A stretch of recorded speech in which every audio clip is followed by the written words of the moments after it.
Hello সবাইকে, সবাই কেমন আছো? আশা করি সবাই খুব ভালোই আছো।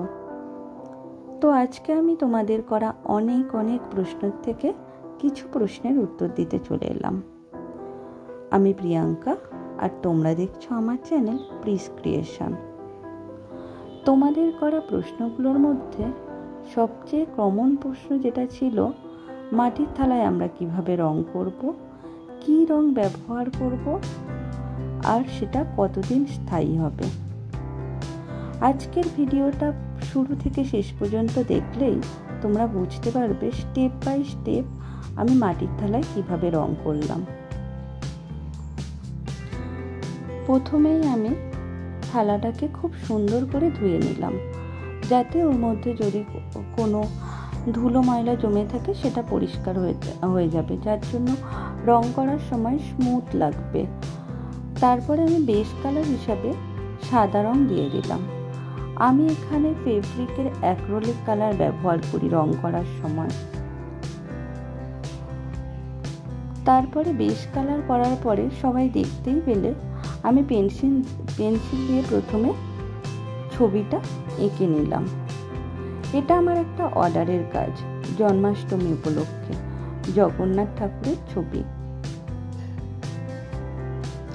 তোমরাও যদি তোমাদের বিশেষ দিনে এরকম মাটির থালার ওপর করা ছবি অর্ডার করতে চাও তো বুক করতে পারো, তবে একটু সময় নিয়ে করো।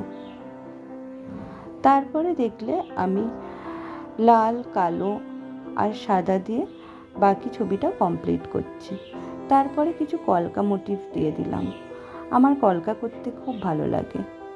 তোমরা যদি কলকার ভিডিও বা কলকার টিউটোরিয়াল চাও সেটাও কমেন্ট করে জানিও, তখন আমি চেষ্টা করব।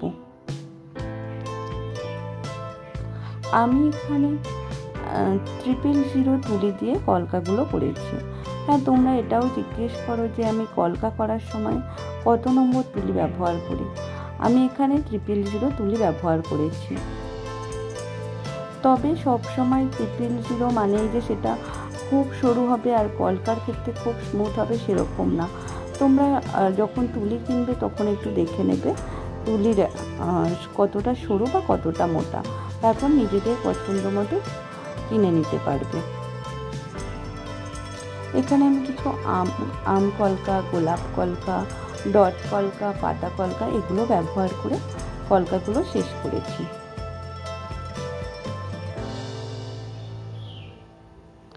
আর আমার ভিডিও যদি তোমাদের ভালো লাগে প্লিজ লাইক আর কমেন্ট করে দিয়ে যেও, আর সবাই যাতে দেখতে পারে সেজন্য একটু শেয়ার করে দিও।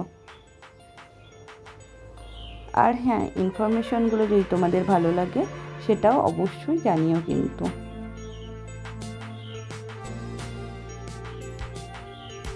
আসলে এটা আমার প্রথম ভয়েস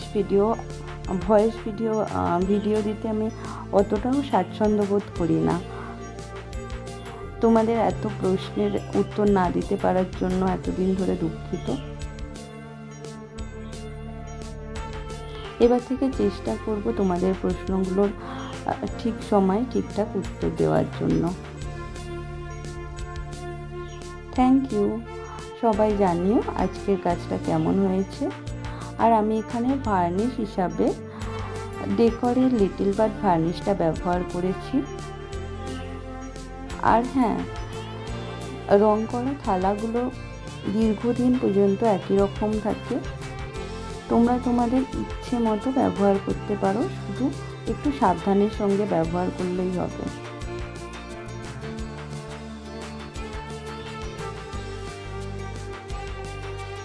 তো আজকের মতো ভিডিওটা এখানেই শেষ করলাম।